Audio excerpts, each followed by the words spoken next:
Hey everybody, before I get started, I just want to mention a couple of ways that you can engage with me on a more personal level. I have a few avenues set up and I keep focusing on one, and I figured why don't I make a short little video talking about all of them real quick before we get into these episodes. So first thing, Patreon. There's a link in the episode description, in every episode description to the Patreon, as well as a video on the feed called Major Announcement that has all the details of what each tier offers and how much they cost. I implore you to check that out. I offer a lot of cool shit for my patrons. Second thing, the Discord channel. There's also a Discord link in the episode description and in every episode description. I have multiple channels set up there for each show that I'm covering, and it's a great way to just engage with me. I have a channel set up for MMA talk as well. I'm a big MMA fan, so if you're an MMA fan, you can check that out as well. There's a link to the Discord in the episode description. And then lastly, the Facebook and Twitter. Social media. Follow me on there. I post news on there. When I say news, I mean like, hey, I'm stopping covering this show. Hey, I'm starting covering this show. Let me know what you think about this. I do live watches of things on Facebook where like I'll check in and say I'm watching so-and-so show, and then I'll like live comment while I'm watching it, and that'll be cool if maybe you watch that show too and you want to watch along with me, or you're watching it later and you will see my thoughts, which are usually pretty entertaining because I'm usually pretty high when I'm writing them. So check out all those links in each episode description, and let's talk about this episode. Peace. One mic. Yeah. All I need is one mic. Yeah. All I need is one mic. Hey everybody, welcome back to One Mic, and today I'm here to talk about Season 2, Episode 6 of HBO's Winning Time, entitled Beat LA. This episode title is based on a pretty popular phrase. I think you guys are all familiar with it. We hear it repeated at the end of this episode, and the last episode as well, and this phrase is still used today pretty often.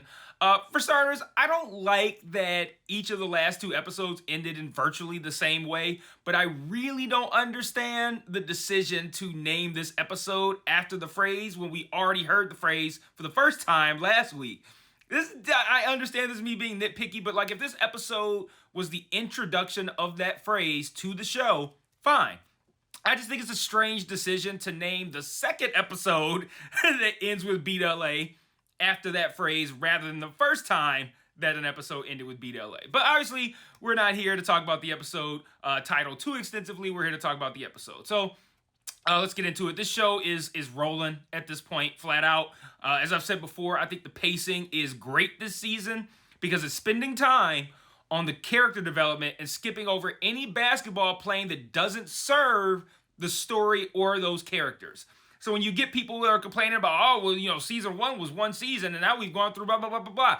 Did they skip over anything that you felt would have aided the quality of the show? Like, are you sitting here like, man, I really need to see game 66 of the 83 season? Like, no, you see the stuff that matters, and that's what's important. And to that point, this episode sticks to that. It's no different than the rest of them. It opens with the Lakers winning the 82 championship and closes with them reaching the 84 finals. Easily the greatest amount of time traveled or over the course of an episode. But as we flew through the NBA seasons, this episode instead decided to spend its runtime on some pretty big and compelling events for Magic, Bus, Kareem, Norm. And I thought all of it worked really well and has been properly set up. So, I don't know, let's get into talking about it. We open the episode with the Lakers winning the 82 title, like I said. We see a shot of a Sports Illustrated cover asking when Bird and Magic will meet, as the episode wastes no time continuing to hype this matchup. The Lakers are now ridiculously overconfident and disrespectful of their opponents. They get swept in the 83 finals by the same Sixers they had just beaten in 82. Even though the 83 finals is essentially relegated to a montage, which makes it feel like an afterthought, we learn a lot in that montage about why future decisions were made that were impactful later in this episode. So in this montage, we see Moses Malone dominating Kareem. We see Norm is playing poorly on both ends of the floor and is dealing with an injury. And Magic is turning the ball over. He's forcing bad shots. And after the sweep, Bus is obviously pissed. And we learn that Sharman's voice is all but gone and that Jerry West is now the GM. So, and that might not have sounded like a good transition, but I'm getting into the point where I'm explaining why the montage mattered. So West breaks the fourth wall, and he speaks to the camera here, letting us know that he was gifted the number 1 pick with his new role, and he used to draft a guy who was the best player on his team, a team that included Michael Jordan, this guy being James Worthy. West blames the finals loss on losing Worthy. He had a great rookie year, but he broke his leg 4 weeks before the playoffs. I want to take a break here and say that this moment prompted some research for me. A lot of times I feel like I've read the book. Like I said, I feel like I've read the book and I know a lot of what's happening, but every now and then something happens and I'm like, is that true? Because they really lean into the, hey, this is a dramatization of real events and everything's not, they lean into that. But I wanted to look this up. How the fuck did the Lakers get the number 1 pick after winning the championship? So I don't know if any of the rest of you immediately were like, hey, wait a minute. But I fully paused the fucking show because I'm like, how the fuck did they get the number 1 pick when you just showed me, well, I already knew, but you just showed me them winning the championship at 82 and they got the number 1 pick? Like, that's almost as good as my Pistons getting number 2 after they won the championship, and then they they made a lot worse decision than the Lakers did.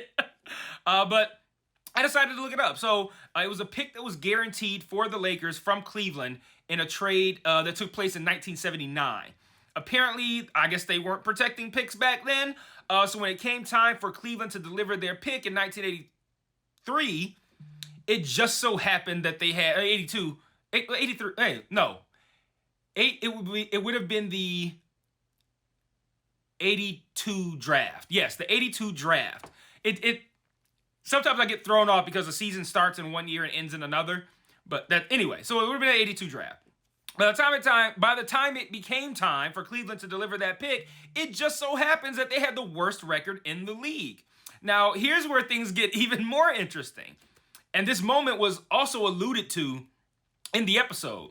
The Lakers also tried to trade Kareem to the Knicks. The Knicks would have sent Bill Cartwright to Utah, and Utah would have sent what they expected to be the number 2 pick to overall pick to the Lakers. So the Lakers' goal would have been acquiring the second pick to pair with their first pick, and now the Lakers would somehow have had both the number 1 and number 2 pick in the draft, and they planned on drafting both Ralph Sampson and James Worthy. I can't even imagine how that would have turned out for them. Kareem, like I said last week, he didn't retire until like 89. Kareem was still a factor, but I still wonder what it would have been like if they had gotten Ralph Sampson. But what ended up happening is that Ralph Sampson didn't enter that draft. He pulled out, and he ended up entering the draft the next year, 83.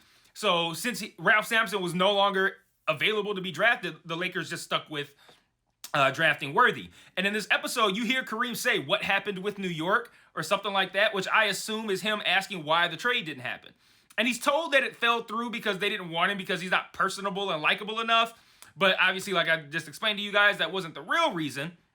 It fell through because Sampson didn't enter the draft. But however, that explanation fueled Kareem's behavior in later scenes after his house fire. I also liked how when faced with the idea or the suggestion of becoming more personable and likable for the fans, Kareem's like, maybe I should just retire. I'm like, I feel that. Like somebody's like, hey man, you gotta hang out with and be nice to people and talk to strangers all the time. You gotta do that way more in order to keep this job. I probably would say the same thing. Like, maybe I just quit and find a different job. But with the knowledge of him not being likable, we see him start to brush off fans who want to show him love after that house fire. But he pauses on this one kid who wants to give him a replacement record that he lost in the fire. And he makes it to the locker room with an armful of replacement records, letting us know that at least in that moment, he was indeed likable after all. He then proceeds to give an impassioned speech about being the best version of themselves every time they step on the floor for the fans, because the fans look at them as kind of like a model of excellence, and they should be living up to that. Kind of closing out the single episode Kareem is unliked by the fans story arc. But back to West. This is a long detour here, but back to West as GM and blaming the 83 finals loss on Worthy's injury. He adds that he thinks the roster needs an overhaul, and later we learned that Donald Sterling, yes, the same Donald Sterling who got in trouble a little while ago. I want to say it was when It's about 10 years ago, actually. It's probably a little bit longer than I thought. But he got in a whole trouble about talking about Magic having AIDS and all this kind of stuff. But he's just now buying the Clippers. They're in San Diego at the time. And he's willing to part with a player named Swin Nader, S-W-E-N.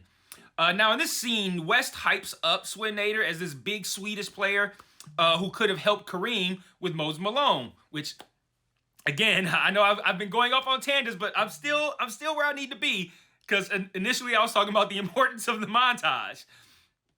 We see, he says that the Swin Nader could have helped Kareem with Moses Malone. Like I said, that's why we saw that in the montage. And as this, Sterling is also willing to throw in this draft pick that he got named Byron Scott.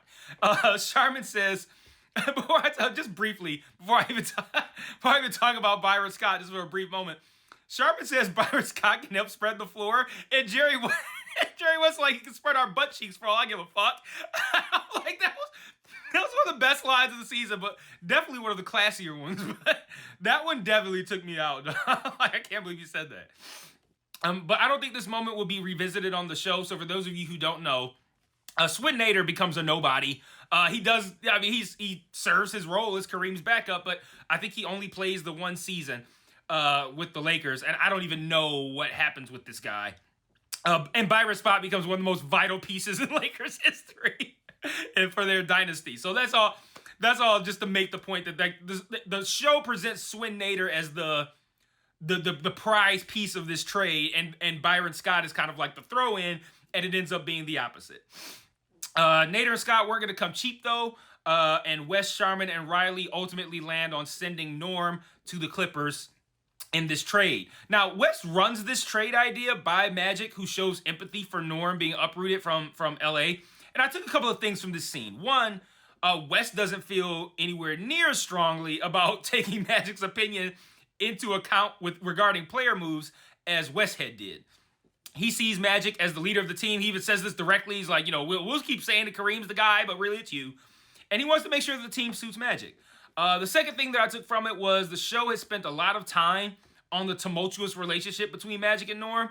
So we see Magic's maturity here in showing empathy for Norm, but also maturity in understanding that even though he does feel empathy for Norm, this is the move to make. Like, he said something like, we need to win. So I like that showcasing of maturity from Magic, especially given, like I said, they built this up. The relationship between Magic and Norm has been going on for beyond this season. We see beyond the season as in, like, also in season 1. We see Magic show growth a couple more times as well. Cookie is coming to San Diego to try to sell her fashion line, and Magic asked her to drive up to LA to see him. And even in that moment, I thought, didn't you just sign a $25 million contract? You can't fly her to LA, or maybe get a car to, pay a service to drive her up to LA, or fly her out to LA and then pay a service to drive her to San Diego. All that time, and she even says something like, you tried your best, and she like rolls her eyes, and I was rolling my eyes too. I'm like, he did shit. He could have easily... San Diego is about a 2-hour drive, if that, from LA. I can't imagine someone who I want to say, like, I want you to be my girl, the way that Magic has been doing with Cookie this whole show. She been right up in here in Detroit with my ass. No, she was in Lansing. But, like, and also Lansing is about an hour and a half to 2 hours from Detroit as well.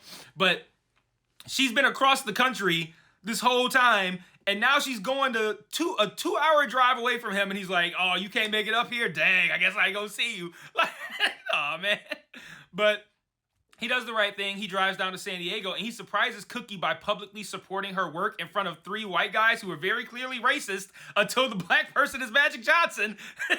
Then black people are okay. Like, the one guy's like, we don't want to focus on it. He said something like urban fashion or something, a euphemism for black shit. Like, we don't want to do this black shit. But then Magic comes along and is like, yeah, she hooks me up, Kareem. Like, no one's going to be racist in Magic Johnson's face. But I was really impressed by that gesture by Magic. And it makes me wonder if that actually happened. That'd be a thing I can't Google. So then, of course, later he proposes to Cookie, which shows another level of maturity. But also, it feels ominous because he seems like he's sincere in that time, but we know he doesn't live up to anything that he promises her, and he, in fact, gets a lot worse. So, it's kind of sad because it feels like a a moment of growth, like a turn in his life for the better, and it feels genuine and it feels authentic, and you're like, man, Magic's really growing up, and like I said, like we know it's gonna get a lot worse, and when I say it, I mean his infidelity, like him, what he does with his dick is gonna continue to be bad and will get worse. So the Norm trade takes place on his birthday, which, if that isn't bad enough, the team had a birthday party planned for him, which is now really fucking awkward.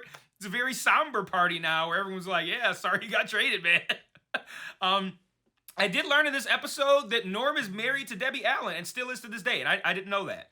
I do know what Debbie Allen looked like when she was young, and that actress was pretty spot on. West arrives at the party, and Norm says he knows that West was behind the trade and that he wishes the team good luck, but he says, the next time I see y'all, I'm gonna bust your ass. And that's exactly what he does. He has a great game. The Clippers get a win over the Lakers very early in this is now the 84 season. When I say 84 season, it's the 83-84 season, the season that's going to end in 1984. And that scene ends with him screaming emphatically into the camera, and I now wonder if that's the last time we're going to see Norm on the show. Like, if this show gets another season and he's not in it, or he's in it sparingly, because I do expect to see him in the finale, shout out to Devon Nixon, man. Like, I think he did a great job playing his dad. There's got to be a lot of pressure with that, like, not just as an actor, like, I have to play a real-life person, but that real-life person is your father. Like, there's going to be so much pressure to perform in that role, and then he was also really good on Snowfall's final season earlier this year. So he's had a good 2023. As we reach the 84 playoffs, we get another really cool montage where both the Lakers and Celtics are moving through the rounds of the playoffs. And the montage is cool because it cuts, like, this show continues to, like, showcase things in cool and creative ways, which is just another way, another reason I love this show. Because it's like, the story's great, I think the characters are great, they're doing a great job with that stuff. But the way they display the show, the way they shoot it, the way they cut it, all that kind of stuff, I think it's some of the stuff has gotten, like, I've gotten used to it, like the stuff that kind of looks like old not found footage, but stuff that was filmed on old cameras, which I talked about in my season 1 videos. Like, we're kind of used to that, but like this what they did in this montage I thought was really cool. It cuts back and forth between each team's run during the playoffs, with passes that appear to be between Bird and Magic. So it's like, you'll see, like, okay, here's the Lakers in the first round, and then here's some highlights, and then you see Larry Bird throw a pass, but then it's Magic catches it, and now you see the Lakers highlights. Then the Lakers do something, and then Magic passes the ball, he does a no-look pass, and then Larry Bird catches it, and it's back to Celtics highlights. So I thought that was a really cool way of doing that montage. But the Lakers reach the finals again, and finally the Celtics will be joining as we end the episode, and Bus gives a great speech about how they're not going to celebrate getting to the finals because he's sick of losing. And it ain't a rivalry if you're 0-7 against that team, which is big, colossal fucking facts. It's not a rivalry if you get smoked like that. Fortunately, it does become one. The speech is intercut with Red giving a speech to the Celtics. That's kind of meant to paint the Lakers as, like, soft, as divas. He's saying their fans are women and sissies. It fits, because that, of course, is going to be something that is, if that's how you characterize the Lakers, like, oh, only women and sissies like the Lakers, if that's how you characterize them, that's completely opposite to what we think of when we think of Boston and what the show is presented of Boston. It's the same thing that Red sold Bird on, this, hard-working, blue-collar, like, we're tough, manly men and all this kind of. And then they're going to look at it like, and here come the divas with their women and their cheerleaders and all that kind of stuff, right? So I like that, how the speeches contrasted and how they were intercut with one another. I thought that was really good. And like I said, the episode ends with a Beat LA and Fuck Boston chant, setting up the finale, which, 7 episodes? The fuck? But anyway, and it sets up, obviously, the long-awaited matchup that we've been building up toward all season between Magic and Bird. And before I get to the last thing, I do kind of want to openly wonder how they're going to handle this finale. Like, is the finale going to be just the 84 finals? Or is it going to be, is the whole episode going to be the entirety of, not the entire, but like, is it going to run from like 84 to the last time they play each other? is 87, I want to say. Because 88 and 89, we beat the Celtics. And yeah, so I don't know if we beat them in 88. I know we beat them in 89. But either way, that would make around 87 the last time they played each other in the finals. So I wonder if they're going to are they going to do 84, 85, 86, 87? Are they going to go through all of those years in the finals? I mean, the final episode, kind of working under the assumption that they might not get another season? Or are they going to just do 84 and then we're like, season 3 is going to be all Celtics Lakers? Give me season 3, man. Now, actually, before I close, I'm going to mention this one last time because it bears repeating. We also spent time on this Bus and Honey storyline. And everything I say in praise of this show is with an asterisk because all of the ways in which this show is good don't apply to the Bus and Honey storyline. It's lazy, it's uninteresting, and they're trying to mine emotion out of me that they're not properly setting up. And I said early in this season that I feel like the Bus and Honey storyline has to be included because the end result must have been important in Bus's life. And I think I coupled that with Jeannie and the tennis team, all that kind of shit. And this episode does seem to set that up, as one of the final moments of the episode is Bus learning that he's being sued by Honey for $100 million. And I wonder if that's going to play into Jeannie's tennis team, all that kind of stuff. How do we get here, though? Well, your guess is as good as mine, because I'll tell you what the show thinks it did to adequately explain this $100 million lawsuit, but I'm not buying it. Completely out of nowhere, Honey is now a party animal with a drug problem. She was just a nice lady who wanted to be in love and married in the very last episode, but now she's out partying all night and she comes home high apparently in the morning. And I guess the show is trying to say that when you're married to someone with the lifestyle of a Jerry Buss, but Jerry Buss is never around, you're bound to lose yourself in partying and drugs and all this kind of shit. And also in this scene, Honey drinks orange juice out of the bottle. The only reason I'm mentioning that is because, again, I don't know if this is just me or if you guys thought this too, but my thought was like, did orange juice come in bottles in 1983? I feel like it was only cartons, you guys. I don't know. I feel like it was just cartons. Anyway, I feel like plastic bottles were not a thing in 1983 for orange juice. I could be wrong. Honey later finds out that Bus didn't file his paperwork and is technically still married to Joanne, and somehow that results in a $100 million lawsuit.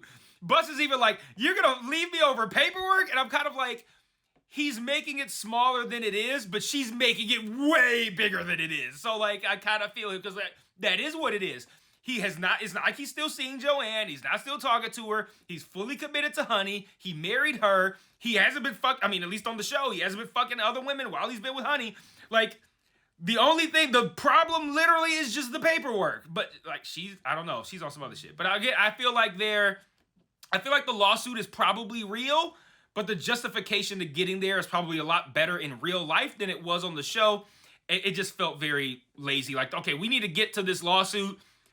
Let's just get there. And I'm not gonna look it up. I'm gonna wait until after I watch the finale to see if I can look. If the lawsuit is real, I think it probably is. And then what she was alleging in this lawsuit. Like, what's the reason for this? Because it can't just be like, oh, he's still married, so now I want $100 million. Like, but having said that, I'm super excited for the finale. Let me know what you thought about this episode and the season in the comments, and I will see you guys next week for the finale. And until then, peace.